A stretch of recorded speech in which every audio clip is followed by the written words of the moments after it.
Hello प्यारे बच्चों, कई सारे बच्चों का सवाल होता है कि ट्रिग्नोमेट्रिक आइडेंटिटीज को वेरीफाई कैसे करें, सॉल्व कैसे करें, तरीका क्या होना चाहिए जिससे हम हर आइडेंटिटी को आसानी से सॉल्व कर पाएँ।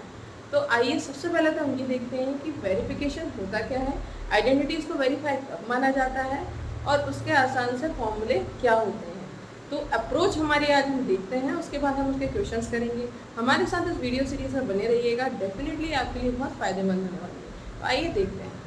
सबसे पहले आपके मन में सवाल है कि किसी भी आइडेंटिटी को वेरीफाई करना क्या होता है। हम किसी भी चीज़ को वेरीफाई करते हैं तो उसमें जो मेन चीज़ होती है वो होती है LHS और RHS को चेक करना। LHS is equals to RHS अगर है यानी लेफ्ट हैंड साइड की वैल्यू राइट हैंड साइड की वैल्यू के बराबर आ जाए तो हम बोलेंगे कि हाँ ये आइडेंटिटी वेरीफाइड है और प्रूव्ड है। अगर मान लीजिए इस तरफ tan थीटा है और दूसरी तरफ भी tan थीटा आ जाए तो आप बोलेंगे yes the identity is verified. Verification ऐसे बोलते हैं जिसमें LHS और RHS दोनों बराबर हो, राइट। अब हम ये जो हमारे सामने तीन आइडेंटिटीज हैं, क्योंकि ये तीनों आइडेंटिटीज जो है वो जनरेटेड है राइट एंगल ट्राइंगल से और right angle triangle is always equals to Pythagoras theorem. मैं ऐसा जनरली बोलती हूँ क्योंकि पाइथागोरस थ्योरम पूरी की पूरी जो है इससे रिलेट करती है। तो पाइथागोरियन ट्रिग्नोमेट्रिक आइडेंटिटीज इनको बोला जाता है। तो ये तीनों आइडेंटिटीज पाइथागोरियन ट्रिग्नोमेट्रिक आइडेंटिटीज जो कही जाती है।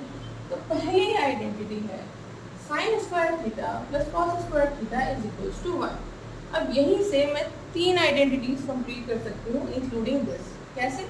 अगर मान लीजिए मुझे साइन स्क्वायर थीटा की वैल्यू देखनी है तो I can write 1 minus cos square theta, और वहीं पर अगर मान लीजिए मुझे कॉस स्क्वायर थीटा की वैल्यू चाहिए तो मैं ले सकती हूँ 1 माइनस साइन स्क्वायर थीटा। कैसे लिया मैंने? सिंपली 1 था इस तरफ, कॉस को यहाँ पे रखा तो साइन इस तरफ गया, प्लस का था तो माइनस का हो गया, और जब कॉस को यहाँ रखा तो साइन उस तरफ गया, प्लस का था तो माइनस का हो गया। ऐसे मैंने तीन आइडेंटिटीज एक से फॉर्म की, दो और आइडेंटिटीज इंक्लूडिंग दैट 3। अब मैं 1 plus tan square theta is equals to sec square theta इस आइडेंटिटी की बात करूँ तो इसमें भी मैं सेम चीज़ कर सकती हूँ। अगर tan स्क्वायर थीटा की वैल्यू देखूँ तो it will B sec square theta minus 1, right. और वहीं पर अगर sec स्क्वायर थीटा को देखा जाए तो वो है ही 1 प्लस tan स्क्वायर थीटा, और अगर 1 को यहाँ पर छोड़ा जाए, अगर 1 को यहीं पर छोड़ा जाए तो इस हिसाब से क्या हो जाएगा? It will be 1 is equals to sec square theta minus tan square theta. ठीक है, sec square theta minus tan square theta is equals to 1। तो ऐसे तीन ये आइडेंटिटीज हो गई हमारी, इसमें sec tan और दोनों अगर एक साथ आ जाते हैं तो is equals to 1, right. Same हम करते हैं इसके लिए, ये हम कर सकते हैं 1 plus cos square theta is equals to cosec square theta. cosec square theta को शॉर्ट में CSC भी लिखा जाता है। तो हम इसमें क्या कर सकते हैं? देखिए cot square theta is equals to cosec square theta minus 1, और यहीं पर अगर मैं 1 को लीव करती हूँ देन 1 इज इक्वल्स टू, मैं CSC लिख रही हूँ यहाँ पर शॉर्ट में, cosec square theta what will be, यहाँ पर cot आ जाएगा तो minus cot square theta, right. ये हो जाएगा फाइन। तो इस तरीके से हम यहाँ पर इन आइडेंटिटीज को देख सकते हैं। तो ये हमारी होती हैं ट्रिग्नोमेट्रिक आइडेंटिटीज, तीन बेसिक ट्रिग्नोमेट्रिक आइडेंटिटीज जिससे आप सारे के सारे 6 जो आपके ट्रिग्नोमेट्रिक एंगल्स हैं उनका रेशियो जो है उनकी आइडेंटिटीज फॉर्म कर सकते हैं। नेक्स्ट जो है वो हम बात करेंगे कॉमनली यूज्ड रेशियोज। जब भी आप कोई आइडेंटिटी प्रूव करने जाते हैं बेसिकली आपके सामने ये सब चीज़ें होती हैं, sine cos tan cosec sec cos, right. तो साइन को आप कुछ इस तरीके से लिख सकते हैं, कॉसेक को 1 upon sec, cos theta is equals to 1 upon sec theta, sec theta is equals to 1 upon cos theta. देखिए सिर्फ 3 देख लीजिए आप यहाँ पर, बाकी सब उल्टा हो जाएगा। जैसे sine theta is equals to 1 upon cosec theta, तो कॉसेक थीटा अगर इस तरफ आ जाएगा तो साइन नीचे चला जाएगा, राइट। तो ये हमारा क्या हो जाएगा? Cosec theta is equals to sine अब नीचे आ गया, कॉसेक ऊपर चला गया। तो ये सिमिलर ही है, ये भी सिमिलर है, ये भी सिमिलर है, बस ऊपर और नीचे किया है हमने, थोड़ा सा क्रॉस मल्टीप्लाई किया है। एक तरीके से क्रॉस मल्टीप्लाई ने करके कॉसेक इधर चला गया और साइन नीचे आ गया। तो ऐसे इनके इन्वर्ट हो जाते हैं रेशियोज। तो ये कॉमनली यूज रेशियोज हैं, but keep some things in mind. क्या है वो चीज़ें जो आपको दिमाग में रखनी है जब भी आप कहीं भी ट्रिग्नोमेट्रिक आइडेंटिटीज को वेरीफाई करने जाएंगे, सॉल्व करने जाएंगे, तो आपको क्या याद रखना है। देखिए, जब भी आप ट्रिग्नोमेट्रिक आइडेंटिटीज को सॉल्व करेंगे तो वो किसी भी फॉर्म में लिखिए। क्या करेंगे आप, अगर उसमें साइन और कॉस दिया है तो आपको कोई भी चेंज नहीं करना है, उसको एज इट इज छोड़ देना है। जैसे कि साइन एंड कॉस का मैंने लिखा हुआ है, बेसिक है, कोई चेंज नहीं करना है। साइन और कॉस ऑलरेडी सिंप्लीफाइड फॉर्म में होते हैं और माना जाता है। इसके अलावा बाकी की जो अगर आपको रेशियोज आते हैं, जैसे कि कॉसेक हुआ, कॉट हुआ, टैन हुआ, सेक हुआ, देन उनको आप कॉस और साइन के फॉर्म में चेंज करेंगे। क्योंकि आप यहाँ पर अगर ध्यान से देखें इस पैटर्न को, तो सारे के सारे रेशियोज कहीं ना कहीं साइन और कॉस से फॉर्म हो रहे हैं।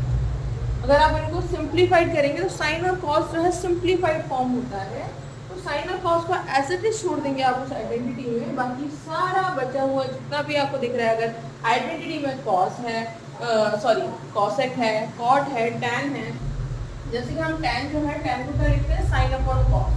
टैन को क्या बोला जाता है, tan theta is equals to sine theta upon cos theta.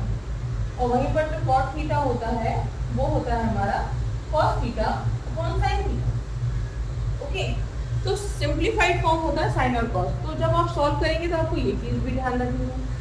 Next क्या है जो आपको ध्यान रखना है सॉल्व करते वक्त ट्रिग्नोमेट्रिक आइडेंटिटीज, आपको दिया होगा LHS is equals to RHS। मैं आपको कुछ चीजें बता रही हूँ, कुछ पॉइंट्स बता रही हूँ, then we will solve questions, तो आपको बहुत आसान होंगे वो सॉल्व करने में।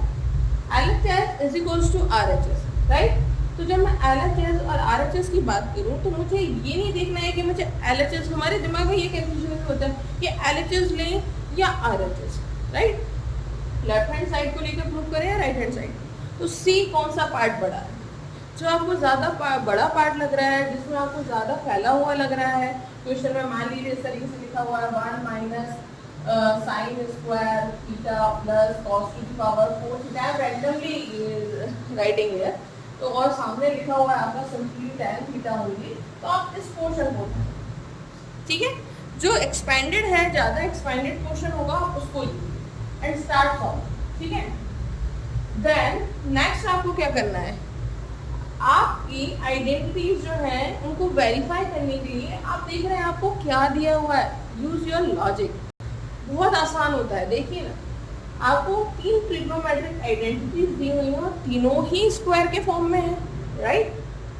तो जैसे कि अगर आपको लिखा भी हुआ है sine to the power 4 theta इस तरीके से, तो आप इसको स्क्वायर के फॉर्म में चेंज करिए, साइन स्क्वायर एंड 2 बाहर कर दीजिए, ठीक है, इस तरीके से बाहर कर दीजिए, fine.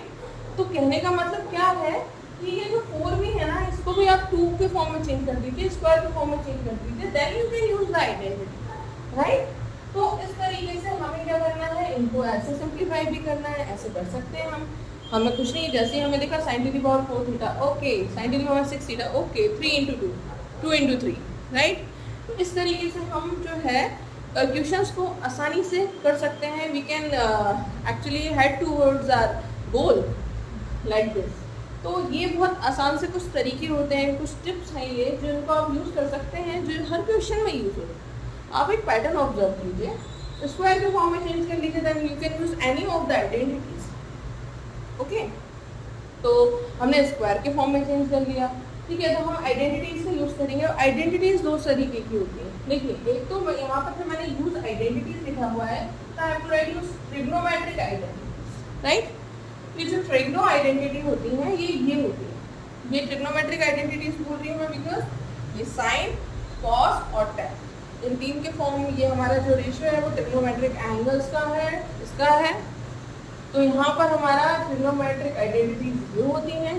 Algebraic formulas, algebraic identities कौन सी होती हैं, वो जो हम फर्स्ट चैप्टर, सेकंड चैप्टर का पॉलीनोमियल जो हमने अलजेब्रा में देखा होगा, a plus b का whole square is equals to a square plus 2ab plus b square. ऐसे आपने नहीं देखा है तो आप ये देख सकते हैं फॉर्मूलाज। तो कई बार ये आपके आइडेंटिटी यूज होंगे और कई बार आपका इस तरीके से लग जाएगा a plus B into a minus B is equals to a square minus b square. तो उसके लिए आपको अलजेब्रिक फॉर्मूलाज भी क्लियर होने चाहिए, राइट। वो ए स्क्वायर और बी स्क्वायर जो है वो साइन स्क्वायर और कॉस स्क्वायर के फॉर्म में हो सकता है, जहाँ पर हम साइन को भी मान लें और कॉस को भी मान लें, राइट। तो ये हमारी कुछ अप्रोचेस हुई in order to solve trigonometric questions. तो अगर आपकी ये चीज़ें क्लियर है, भाई करना क्या है, 3 तो आइडेंटिटीज है, पाइथागोरियन आइडेंटिटीज। उन 3 से आप कितनी सारी देखिए, 1 2 3 4 5 6 6 मोर हियर। तो ये आप आइडेंटिटीज फॉर्म कर सकते हैं। कॉमनली यूज रेशियोज होते हैं, उसमें से कि आपको 3 ही देखना है, बाकी तो सब अल्टरनेट होंगे ना। अगर 2 × 3 6 होता है तो 3 × 2 भी तो 6 होता है, राइट। इसी तरीके का कुछ है, तो मैं 2 × 3 3 × 2 दो बार ही लिखने की मुझे ज़रूरत है नहीं है, बात वही है, राइट। तो इसी तरीके से ये हमारे हो गए कॉमन यूज रेशियोज। मैथड में हमने देखा साइन और कॉस के फॉर्म में अगर कोई आइडेंटिटी है तो कोई छेड़छाड़ नहीं करना है, वो ऑलरेडी सिंप्लीफाइड फॉर्म में है। हमें देखना है कि कहाँ पर पॉसिबिलिटी बन रही है, फिर हमें देखना है कि ट्रिग्नोमेट्रिक आइडेंटिटी यूज हो रही है, उसमें अलजेब्रिक आइडेंटिटी यूज हो रही है। हमें साथ में ये भी देखना है कि हमें सिंप्लीफाइड करने की रिक्वायरमेंट है या नहीं, राइट। इस तरीके से हमें कुछ चीज़ों का ध्यान रखना है। मैंने आपको बोला LHS और RHS जो है उसमें हमें ये चेक करना है कि कौन सी साइड ज़्यादा एक्सपेंडेड है, उसको उठाकर you have to solve. Next this is again commonly used ratios. ये जो है सबसे बेसिक, देखिए sine cos tan cosec sec cot, इसी आप रो में लिखते हैं, बिल्कुल इसी ऑर्डर में अगर आप लिखते हैं, इट इज PBP HHB और जस्ट इन्वर्ट हो रहा है PBP and it's BHH, just उल्टा हो जा रहा है, PBP एंड BHH जस्ट उल्टा हो जा रहा है। ये तो एक नॉर्मल सी बात होगी, लेकिन ट्रिग्नोमेट्रिक रेशियो होता है। What is trigonometric ratio? तो ट्रिग्नोमेट्रिक रेशियो की अगर बात की जाए तो वो होता है एक्चुअली में जो एक्यूट एंगल बन रहा है, उस एक्यूट एंगल जो है उसके रिस्पेक्ट में साइड्स का रेशियो। उस एक्यूट एंगल जो फॉर्म हो रहा है, not 90 degree, I am not talking about 90 degree angle, I am talking about acute angle. जो एक्यूट एंगल फॉर्म हो रहा है उसके रिस्पेक्ट में साइड्स का रेशियो, राइट। तो ये हमारा होता है ट्रिग्नोमेट्रिक रेशियो। तो ये ट्रिग्नोमेट्रिक रेशियोज होता है, जैसे परपेंडिकुलर, बेस और हाइपोटेनियस, इनके रेशियो हर एंगल के हिसाब से देखे जाते हैं। मतलब कौन सा angle, sine angle, cos angle, tan angle, cosec angle, these are the ratios of sine and cos after all, right. Okay, now last but not the least जो मुझे आप लोगों को बताना है वो ये है कि जो क्योंकि ओके अभी नहीं, जब ट्रिग्नोमेट्रिक टेबल की ट्रिक डिस्कस करेंगे हम, उसमें मैं आपको ज़रूर ये बात बताऊंगी और आपको सुनकर अच्छा लगेगा और बताइएगा कि आपको ये पहले से पता था। तो इसमें मैंने आपको बहुत कुछ क्लियर करने की कोशिश की है। Still if you are having any doubt you can directly ask to me, you can comment me, and if you like this video please share this video, like this video and don't forget to subscribe the channel. I hope you liked it. Thank you.